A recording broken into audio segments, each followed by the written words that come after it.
Hello, नमस्कार किसान साथियों। मेरा नाम दलबीर है और मेरे इस यूट्यूब चैनल में आपका स्वागत है। मेरे इस यूट्यूब चैनल का नाम इंडियन टेक्निकल फार्मिंग है और आज मैं आपके लिए एक खेती से जुड़ी नई वीडियो लेकर आया हूं। इस वीडियो में आज मैं आपको बताता हूं कि ग्वार की खेती किस तरीके से करें जिससे हमें ज़्यादा से ज़्यादा इनकम प्राप्त हो। ग्वार की खेती के लिए उपयुक्त समय कौन सा है, ग्वार की खेती के लिए फसल चक्र अपनाना क्यों जरूरी है, ग्वार की खेती के लिए कौन सा बीज का चुनाव करें, कौन कौन सी इसकी उन्नत किस्में हैं, किस तरह में बीज का उपचार करना है और इसके लिए हमें बीज की मात्रा की कितनी जरूरत पड़ेगी।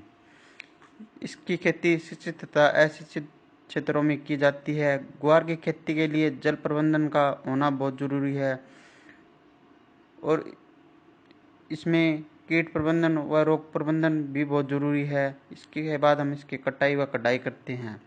अब हम बात करते हैं कि इसकी बिजाई के समय कौन कौन सी सावधानी रखें जिसके कि बीज का अंकुरण 100% तक हो, जिससे कि हमें कम खर्च व कम समय में ज़्यादा से ज़्यादा फसल की पैदावार प्राप्त हो, जिससे कि हमें एक अच्छी इनकम प्राप्त हो। कर इस वीडियो को अंत तक जरूर देखें ताकि आपको खेती से जुड़ी सभी जानकारी प्राप्त हो। अगर आप चैनल पर नए हो तो इस वीडियो को लाइक, शेयर और चैनल को सब्सक्राइब जरूर करें ताकि अन्य किसानों को जानकारी प्राप्त हो अगर आप और आने वाली वीडियो की नोटिफिकेशन आपको मिलती रहे। चलो चलिए वीडियो को स्टार्ट करते हैं। शुष्क व अर्धशुष्क इलाकों में होती है। यह गर्म मौसम की फसल है जिसे बाजरे के साथ मिलाकर बोया जा सकता है। इसे हरी सब्जी के रूप में भी इस्तेमाल किया जाता है। कुछ जगहों पर इसे हरे चारे के रूप में भी प्रयोग करते हैं। इसका अच्छा दाम भी मिलता है। इससे किसान सालाना लाखों रुपए की कमाई कर सकते हैं। इसकी खेती मुख्य तौर पर राजस्थान, हरियाणा, उत्तर प्रदेश, एमपी व महाराष्ट्र के कुछ हिस्सों में की जाती है। महाराष्ट्र में लगभग 9 हेक्टेयर क्षेत्र में इसकी खेती की जा रही है। कृषि विभाग के अधिकारियों ने बताया कि पशुओं को ग्वार खिलाने से उनमें ताकत आती है, दुधारू पशुओं की दूध देने की क्षमता में वृद्धि होती है। ग्वार से गोंद का निर्माण भी किया जाता है।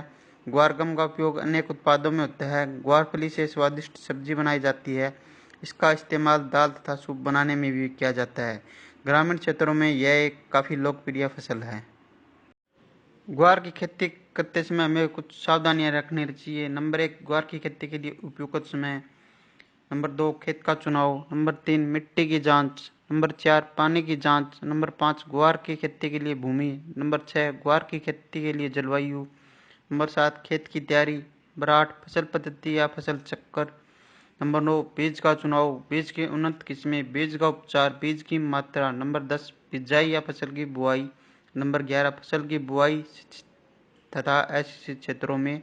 नंबर 12, खरपतवार की रोकथाम। नंबर 13, 30 दिन के बाद निराई या गुड़ाई। नंबर 14, 30 दिन बाद सिंचाई। नंबर 15, जल का प्रबंधन। नंबर 16, कीट व रोग का प्रबंधन। नंबर 16, इंसेक्टिसाइड व टॉनिक का स्प्रे। नंबर 17, कटाई, फिर कटाई, फिर भंडारण। ये मुख्य सावधानियां हैं जो हमें ग्वार की फसल में रखनी चाहिए। ग्वार की खेती के लिए उपयुक्त समय। ग्वार की खेती खरीफ और गर्मी के मौसम में की जाती है। कालीन फसल की बुआई के लिए मई महीने का प्रथम पखवाड़ा उपयुक्त समय है। यह आप नहरी पानी से भी कर सकते हैं। देरी से बुआई करने पर पैदावार पर प्रतिकूल प्रभाव पड़ता है। वर्षा ऋतु की फसल की बुआई के लिए जून व जुलाई उपयुक्त समय है। वर्षा आधारित क्षेत्रों में जुलाई माह में वर्षा आगमन के समय ही ग्वार की बुआई कर देनी चाहिए। बाजार में बाजरा की बहुत सी वैरायटियाँ उपलब्ध होती है। मई महीने में हम अगेती वैरायटी व जून जुलाई में हम पछेती वैरायटी या फिर हम समय के अनुसार ही वैरायटी का चुनाव करते हैं। खेत का चुनाव, इसके बाद हम बाजरा की बिजाई के लिए हम खेत का चुनाव करते हैं। अगर पहले उस खेत में सरसों की बिजाई की थी तो सरसों के फन्नों को रोटावेटर की सहायता से 1-2 बार अच्छी तरह से जुताई कर दे ताकि सरसों के फन्नों खेत में अच्छी तरह से मिट्टी में मिल जाए। फिर आप हैरों की सहायता से 2-3 बार अच्छी तरह से जुताई कर दे। फिर आप लेवलर की सहायता से खेत को समतल कर दे।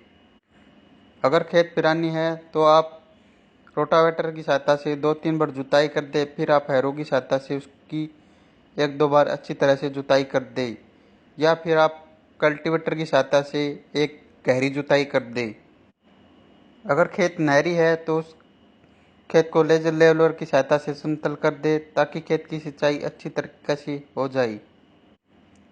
मिट्टी की जांच। सबसे पहले अपने खेत की मिट्टी की जांच करवा ले, जिससे हमें यह पता चल जाता है कि यह मिट्टी में कौन कौन से पोषक तत्वों की कमी है और खेत की मिट्टी किन किन फसलों के लिए उपयुक्त है और इस मिट्टी में कौन कौन सी फसलें उगाई जा सकती है, जैसे गेहूँ, चना, अरहर, सरसों, राया, बरसीन, गन्ना, आलू, मक्का, बाजरा, कपास। मिट्टी की जांच से हमें यह पता चल जाता है कि इस मिट्टी का पीएच मान कितना है और इसमें कौन कौन सी फसलें उगाई जा सकती हैं। पानी की जांच। अगर आप फसल की बिजाई के लिए नहरी पानी का इस्तेमाल करते हैं तो यह सभी प्रकार की फसलों के लिए अच्छा है और इसमें बीज का अंकुरण 100% हो जाता है।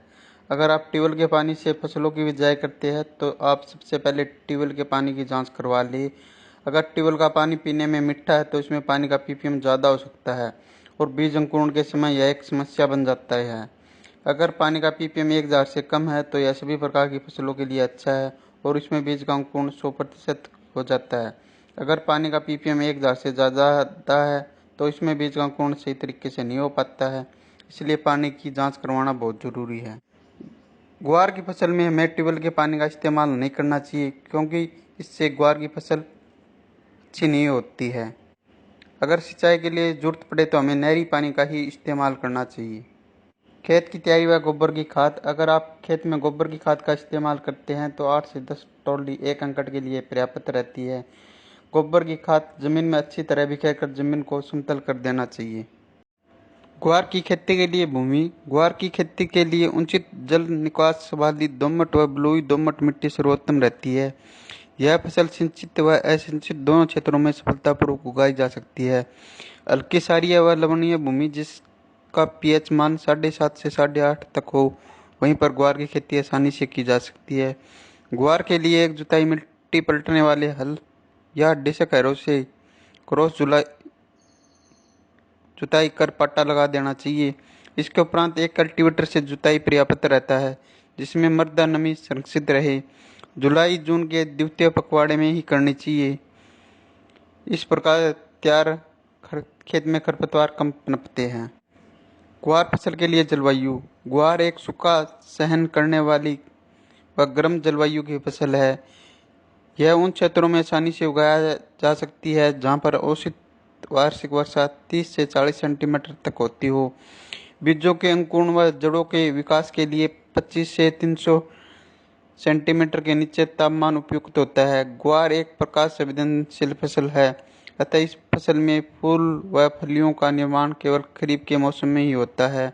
अत्यधिक बारिश, बरसात व ठंड को यह सहन नहीं कर पाती है। जिन क्षेत्रों में अत्यधिक गर्मी पड़ती है परंतु सिंचाई की सुविधा उपलब्ध है, वहाँ पर ग्वार की खेती से भरपूर पैदावार ली जा सकती है। शुष्क और अशुष्क दोनों दशाओं में इसकी खेती आसानी से की जा सकती है। ग्वार एक उष्ण कटिबंधीय फसल है जो 18 से 30 डिग्री सेल्सियस के औसत तापमान पर पकती है। खरीफ की गर्म और आर्द्र जलवायु के कारण पेड़ों की वृद्धि बहुत अच्छी होती है। सर्दी के मौसम में इन फसलों की खेती लाभदायक नहीं होती है। यह फसल सभी प्रकार की मिट्टी में उगाई जा सकती है। अच्छे जल निकास वाली मध्यम से भारी मिट्टी में फसल अच्छी तरह से बढ़ती है। यदि मिट्टी की सतह 7.5 से 8 के बीच है तो फसल अच्छी तरह से विकसित होती है, जिससे फसल की पैदावार में अच्छी वृद्धि होती है। फसल पद्धति या फसल चक्र। फसल चक्र को क्रॉप रोटेशन के नाम से भी जाना जाता है। किसी निश्चित भूमि में निश्चित समय वाली फसलों को लगातार अदल बदल कर बोना ही फसल चक्र कहलाता है। फसल चक्र का मुख्य उद्देश्य है किसी भी तरह के पौधे के लिए भूमि में मौजूद पोषक तत्वों के सदुपयोग से भूमि की भौतिक और जैविक स्थिति में संतुलन बनाए रखना होता है। लगातार फसल चक्र अपनाने से किसान भाई को फसल में आने वाली कई तरह की परेशानियों से छुटकारा मिलता है। फसल चक्र का इस्तेमाल कर किसान भाई अपनी भूमि से लगातार अच्छी फसल ले सकते हैं और इसके अपनाने से खेत की उर्वरकता भी बनी रहती है। जबकि एक ही फसल को लगातार उगाने से किसान भाइयों को फसल की कम उपज मिलती है और एक ही फसल को खेत में लगातार लगाने से मिट्टी में बीज जनित और मृदा जनित रोग भी बढ़ जाते हैं, जिसके कारण भूमि में विषैले गुण आ जाते हैं। भूमि के अंदर विषैले गुण उत्पन्न हो जाने पर भूमि में पाई जाने वाली छोटे उपयोगी मित्र कीट नष्ट हो जाते हैं और भूमि धीरे धीरे बंजर रूप धारण करने लगती है। फसल चक्कर के फायदे। फसल चक्कर के अपनाने से भूमि की उर्वरक शक्ति बनी रहती है। फसल चक्कर के अपनाने से भूमि में अम्लीय और क्षारीय गुण, पोषक तत्व और जैविक पदार्थों की मात्रा संतुलित रहती है।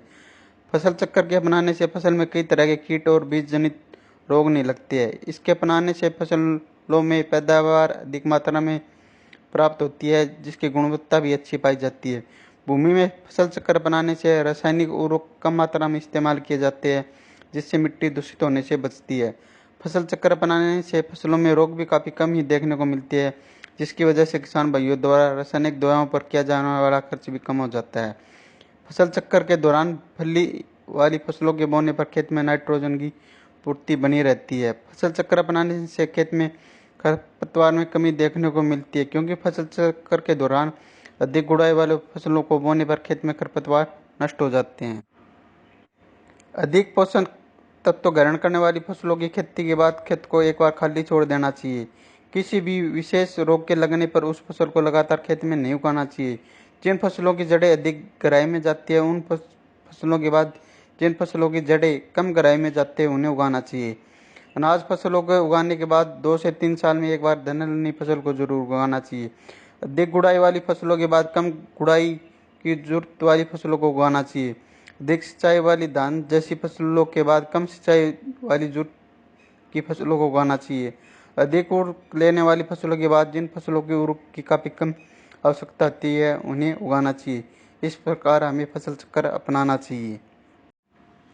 बीज का चुनाव। हमें एक ऐसी वैरायटी का चुनाव करना होता है जो वैरायटी अच्छा उत्पादन देती हो, जिसका उत्पादन ज़्यादा से ज़्यादा होता हो और जिसकी मार्केट में बहुत ज़्यादा मांग हो और उसका भाव भी अच्छा हो, क्योंकि एक बढ़िया क्वालिटी का बीज ही हमें एक अच्छा उत्पादन और मुनाफा दे सकता है।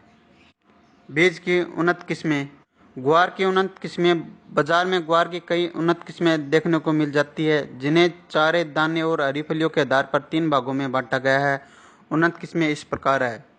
दानों के लिए उन्नत किस्में अज्जी 365, अज्जी 563, 220। हरी फलियों हेतु उन्नत किस्में IC 1318, M83, पूसा मौसमी। हरे चारे के लिए उन्नत किस्में ये मुख्यतः हरे चारे के लिए उपयोग की जाती है। बुंदेल ग्वार 3, ग्वार क्रांति, बुंदेल ग्वार 2, गोरा 80, बुंदेल ग्वार 1। अगर आप पैदावार के लिए उपयोग करते हो तो दाने वाली उन्नत किस्मों का ही चुनाव करना चाहिए। अगर आप हरे चारे के लिए उपयोग करते हो तो हरे चारे वाली उन्नत किस्मों का उपयोग करना चाहिए। अगर आप फलियों के लिए उपयोग करते हो तो हरी फलियों वाली उन्नत किस्मों का चुनाव करना चाहिए। ग्वार के बीजों की मात्रा व बीज उपचार। यदि आप ग्वार की फसल दानों और हरी फलियों के लिए करना चाहते हैं तो 1 एकड़ के लिए दाने की फसल के लिए 5 से 6 किलो बीज पर्याप्त रहता है और हरी खाद फसल में 15 से 16 किलो प्रति एकड़ बीज की जरूरत होती है। इसके अलावा आप हरे चारे के लिए फसल का उपयोग करना चाहते हैं तो 16 से 17 किलो बीज प्रति एकड़ की जरूरत होती है।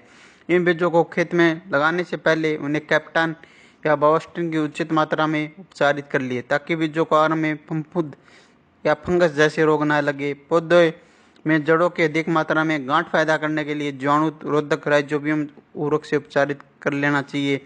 1 हेक्टेयर के खेत में 200 ग्राम की मात्रा वाली 2 पैकेट वार जीवाणु रोधक की जरूरत होती है।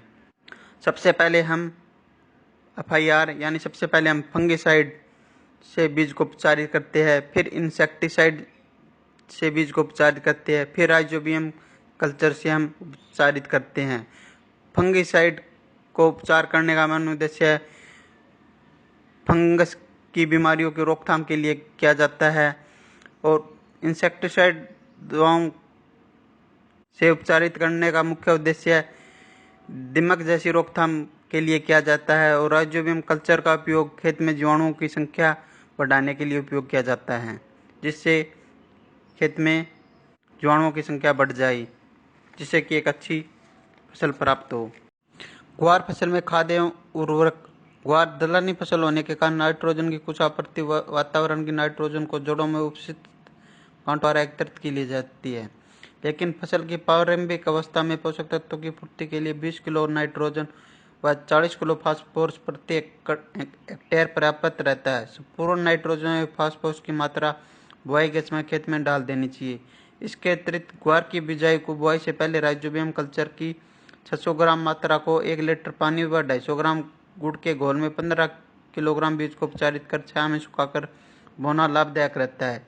खेत की तैयारी के समय 5 टन गोबर या कंपोस्ट खाद या 2-3 वर्ष में एक बार अवश्य प्रयोग से पहले मिट्टी की जांच करवा लेनी चाहिए।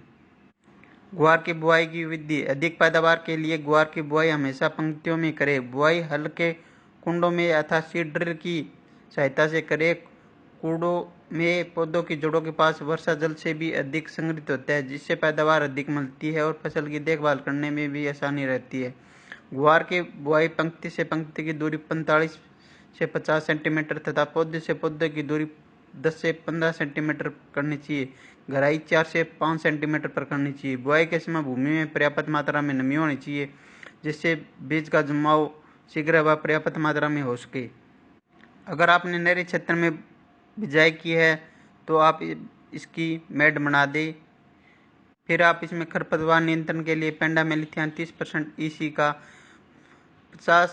500 मिलीमीटर को 250 लीटर पानी में मिलाकर इसका छिड़काव कर दे, जिससे कि खेत में खरपतवार नहीं उगे। खरपतवार नियंत्रण। ग्वार की फसलों को खरपतवारों से पूर्णतः मुक्त रखना चाहिए।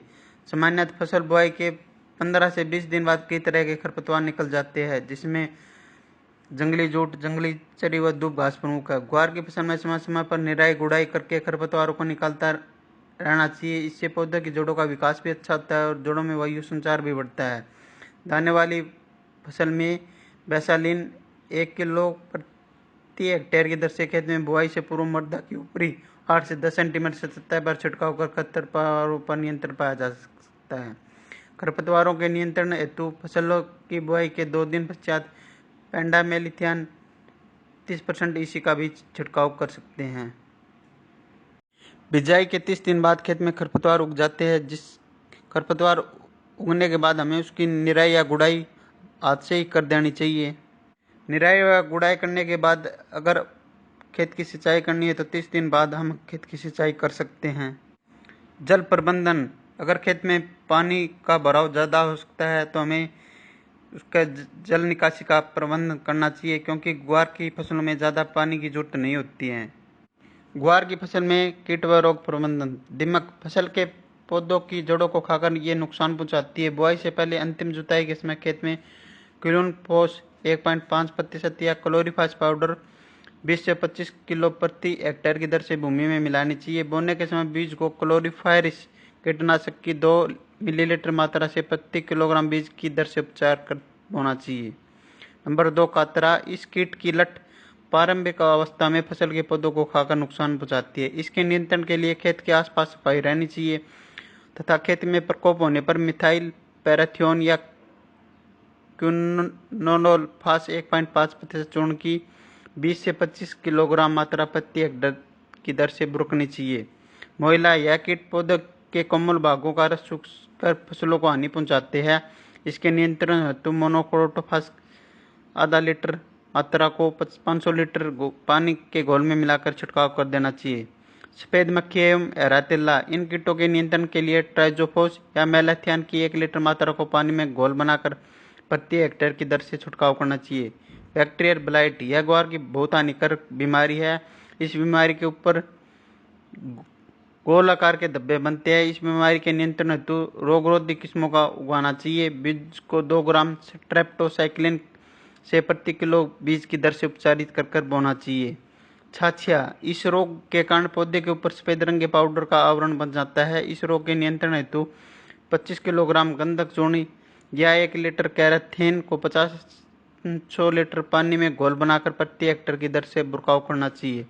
जड़ गलन। यह बीमारी भूमि में पैदा हुई फफूंद के कारण फैलती है। इस बीमारी के कारण पौधे अचानक मर जाते हैं। इस बीमारी की रोक बुआई के 30 से 40 दिनों बाद खेत में फुटाव, बढ़वार और फूलों की संख्या में जबरदस्त वृद्धि करने के लिए हमें प्लानोफिक्स व कल्टार जैसे टॉनिक का इस्तेमाल करना चाहिए। इसका उपयोग करने से फूलों की संख्या में जबरदस्त वृद्धि होती है, फलियों की संख्या ज़्यादा से ज़्यादा बनती है, फूल झड़ते नहीं है। 15 से 20 दिनों के अंतराल में हमें 2 से 3 स्प्रे करने चाहिए।